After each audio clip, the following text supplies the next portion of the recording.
Hi, my name is Tyler Foster, and welcome to the Pharmacology section on the First Aid Express video series. Pharmacology is a key, high-yield subject on Step 1. Besides just memorizing these lists and characteristics of key drugs, spending some extra time to really get familiar with the core principles is really going to pay off on test day. In this section, we won't cover many drug names, but rather what happens behind the scenes with pharmacology within the body.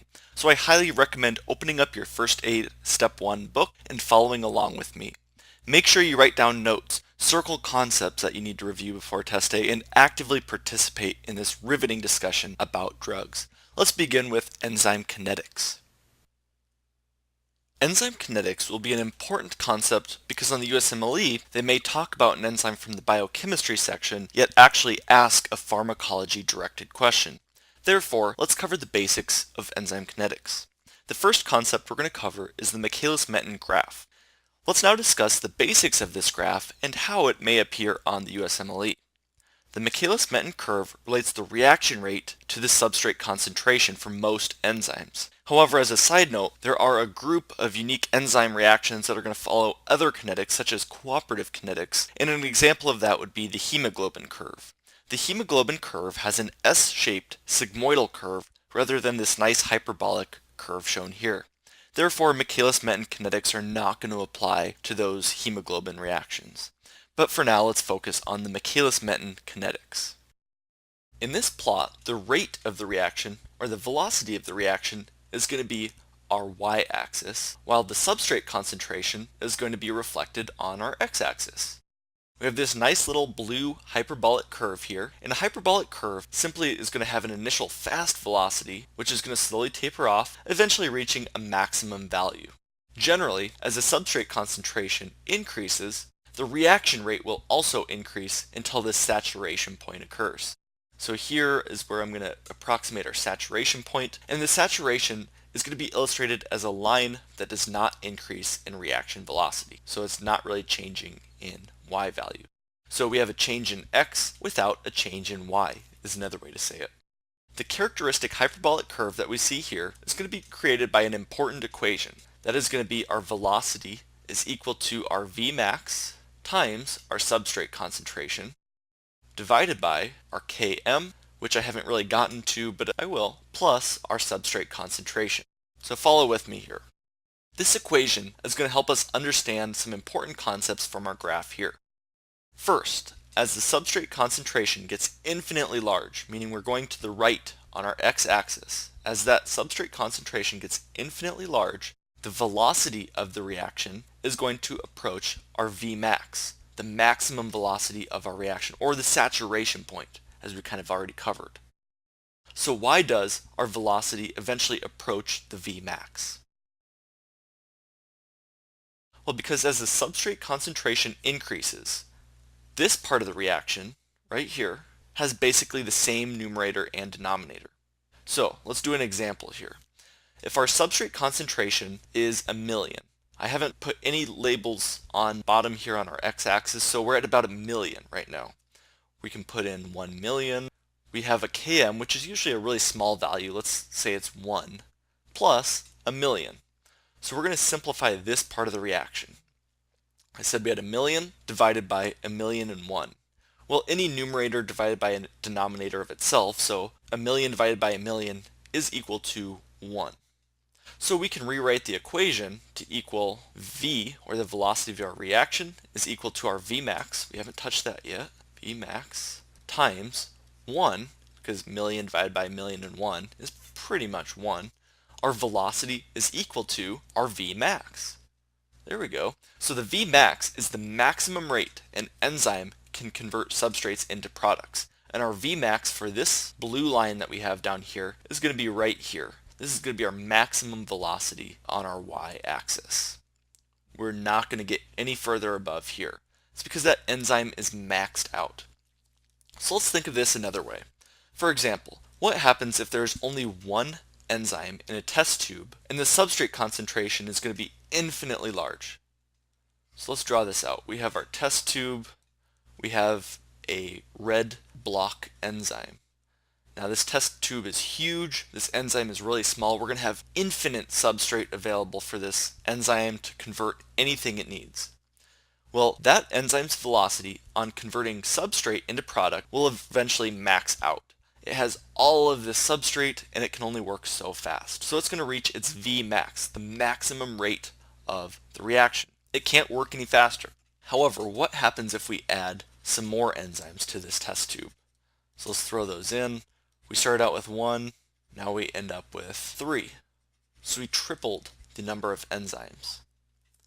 So as we throw more enzymes into our test tube with infinite substrate, the Vmax is also going to increase. The maximum rate of the reaction will increase. Well, why does this occur? This is going to occur because there's more active sites available on these enzymes. We started out with only 1 active site and now we have 3 active sites. Each active site will bind a substrate and convert it into a product. So this is going to emphasize the important fact that the Vmax is directly proportional to the enzyme concentration. The Vmax is directly proportional to the enzyme concentration, meaning if we throw more enzymes in, our Vmax will also increase. So the Vmax can be thought of more as representing efficacy, a term which will be discussed later. So a higher Vmax is reflective of a higher efficacy.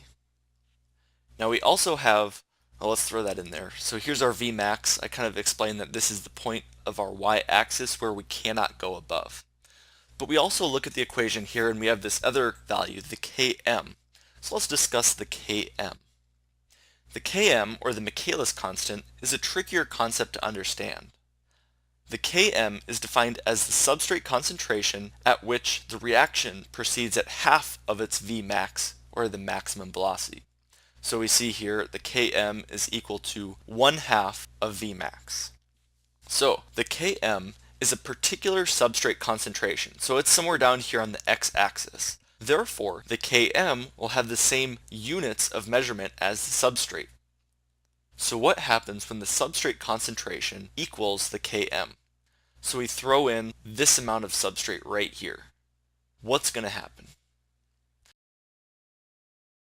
Well, let's trace our lines up, which has already kind of been done for us. So we reach this point on our curve, and then we trace it over to our y-axis, and we notice here that we're exactly at 1/2 the maximum velocity. So our Vmax is right here, our 0 point is right there. We are exactly 1/2 of the way to our Vmax. Well, yeah, that by definition right there. This is just a visual explanation of what happened. So in this situation, we find that the velocity when our concentration of substrate is at our Km, we see that the velocity is 1/2 Vmax. For example, let's look at the Michaelis-Menten equation up here to kind of figure out this a different way. So if the Km is going to be 1, so we're at 1, our substrate concentration is equal to 1. Remember, our Km is now at our substrate concentration. So it's going to be 1 plus 1. And this value, the substrate concentration, is still 1. So 1 divided by 1 plus 1 is 2. 1 divided by 2 is going to be 1 divided by 2 times, let's throw in the rest of our equation, Vmax is equal to velocity. Velocity is equal to Vmax times 1/2. Well, hey, that's going to be pretty much the same thing down here. Km is a measure of the enzyme's affinity for its substrate and is therefore defined as the substrate concentration at 1/2 Vmax. So let's think about this. When we have a high Km, it's going to reflect a low affinity. I'm going to say that again. When we have a high Km, meaning that our Km's way up here, that shows that we have a low affinity. And then vice versa, a low Km is going to represent a very high affinity of the enzyme for its substrate. Another way to think of Km is in terms of potency, another term that we'll discuss later on down the road. For now, know that when we have a low Km, it's going to reflect a high potency. So we have two values.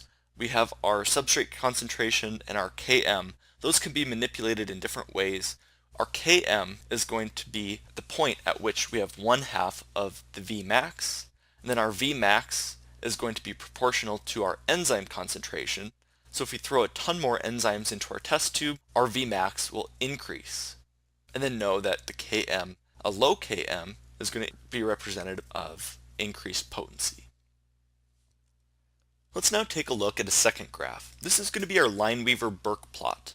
It's also known as the double reciprocal plot because it takes the same information that we just saw in the Michaelis-Menten graph, except now the y-axis is the reciprocal of the velocity, or 1 over v, and our x-axis is the reciprocal of the substrate concentration, or 1 over s. Now, you may find it useful to see how we got from this nice hyperbolic curve of the Michaelis-Menten graph to now this linear curve using the same information. However, it's not going to be expected of you to derive the Lineweaver-Burke equation on test day, but you may find it useful to see how we get there, so let's figure it out.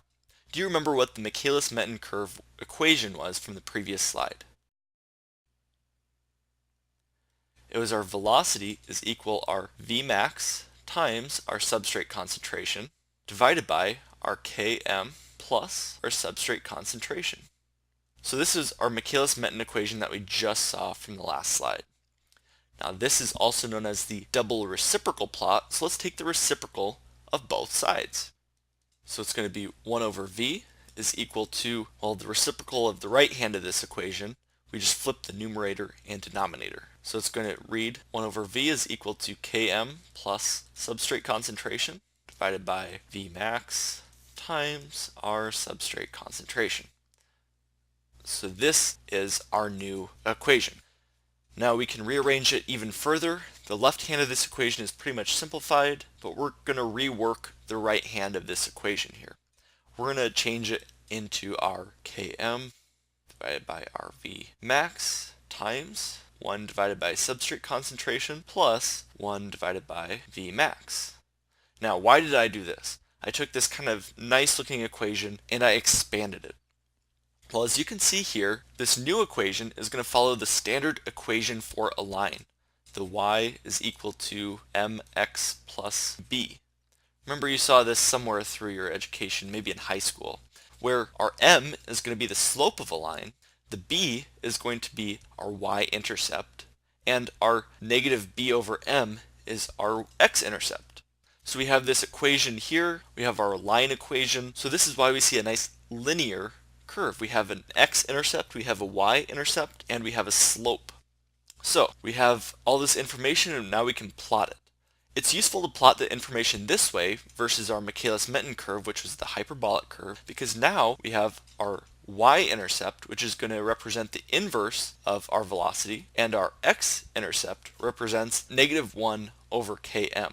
So our x-intercept is equal to negative 1 over km. So now you don't really need to know how to derive this. I just wanted to throw it out there so you have the information available to you, so you know how we got from a nice hyperbolic curve to now a linear curve. This is the meat of the lecture. I want you to see what it means. So when reading this graph, the reaction velocity increases as the y-intercept decreases. Let me say that again. The reaction velocity increases as the y-intercept decreases. And then also we have our Km, which is going to increase as the x-intercept moves to the right. And it means that potency is going to decrease as the x-intercept moves to the right. So let's discuss now how this information is going to show up in Step 1 USMLE questions. You should be familiar with how to compare different forms of enzyme inhibition based on the Lineweaver-Burke plot that we just discussed. Step 1 questions will expect you to know the different properties of competitive and non-competitive inhibitors. They may even show you a modified Lineweaver-Burke plot and then expect you to interpret the information. So let's begin. We have a Lineweaver-Burke plot that we just saw, and this time it's going to represent an uninhibited enzyme. It has its own unique velocity and its own unique Km, represented by the y and the x-intercepts. So let's throw in a non-competitive inhibitor, shown by the purple line here. It's going to have its own unique characteristics. Non-competitive inhibitors do not resemble the substrate, and they're going to actually bind the enzyme at a site other than the active site. So if we have an enzyme here, and this is the active site, a non-competitive inhibitor may bind to this part, not the active site. Well, if these non-competitive inhibitors don't even look like the substrate, how do they work? Well, even though the inhibitor is not binding to that active site, it can still change the conformation of the entire enzyme, even affecting that active site. This can be compared to a clothespin, where you pinch one side of the clothespin and the other end changes. Even though you aren't actually affecting the side that holds the clothing, pinching the handles of the clothespin will open the teeth. That's how I like to think of non-competitive inhibitors. Now, non-competitive inhibitors cannot be overcome by increasing the substrate concentration. They have no effect on the Km, so the x-intercept is the same as the uninhibited graph, as you see here, and the potency or the affinity is unchanged. They do, however, decrease the maximum velocity of the reaction, because remember that enzyme is unable to catalyze as many reactions. This decrease in Vmax can be seen on the Lineweaver-Burke plot as an increased y-axis intercept. Another way to say the same thing is that non-competitive inhibitors are going to decrease efficacy. Also with non-competitive inhibitors, since the y-intercept changes but the x-intercept stays the same, that means that the slope of this reaction is going to change. The slope of these two lines are different. Let's add a competitive inhibitor, as seen by this green line here. Competitive inhibitors have unique characteristics. They're going to typically resemble the substrate and actually bind to the active site of the enzyme. So here's our enzyme, looks like a little Pac-Man. We have our pizza wedge, which is going to represent our competitive inhibitor. It's going to bind to the active site of that enzyme. Now, because they bind the active site, their effects can be overcome by increasing the substrate concentration to hopefully dilute out the competitive inhibitor. Well, what do I mean by that? If you have 1,000,000 units of substrate and only one competitive inhibitor, the chances of the competitive inhibitor actually binding to that active site are pretty small, 1,000,000 to 1. So if you dilute out the substrate, you can dilute out the competitive inhibitor, hopefully. Competitive inhibitors also increase the Km, so the x-intercept is shifted to the right. Notice how our x-intercept is shifted to the right there. Put another way, it's going to decrease the potency and the affinity. Competitive inhibitors increase the Km because now you need a higher substrate concentration to reach half Vmax. On the other hand, competitive inhibitors do not alter the Vmax because if you increase the substrate concentration enough, the substrate will outcompete the inhibitor and the maximum velocity, or the Vmax, will be unaffected. Remember that enzyme that we drew up here? If you increase the substrate concentration enough, you pretty much virtually dilute out the competitive inhibitor. Therefore, it acts similar to an uninhibited enzyme.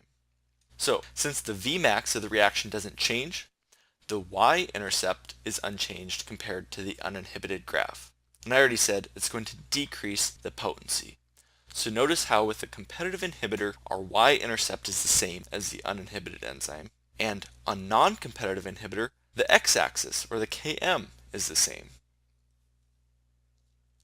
That's going to bring us to our first flash quiz. Competitive inhibitors are going to do what to the Vmax, while non-competitive inhibitors do what to the Vmax? I'll give you a second to think about it. Think you have it? Let's go ahead and check. Competitive inhibitors do not change the Vmax, while non-competitive inhibitors are going to decrease the Vmax. So let's take a look at this question. Thinking back to our Lineweaver-Burke plot, competitive inhibitors, the green line, did not change the y-intercept of our graph, which represents the reciprocal of the velocity of the reaction. Competitive inhibitors decrease the potency but have no effect on the efficacy. On the other hand, our non-competitive inhibitor decreases the Vmax but have no effect on the Km. So our decrease in the Vmax is going to be represented by an increase on our y-intercept. Put another way, our non-competitive inhibitors decrease the efficacy but have no effect on the potency.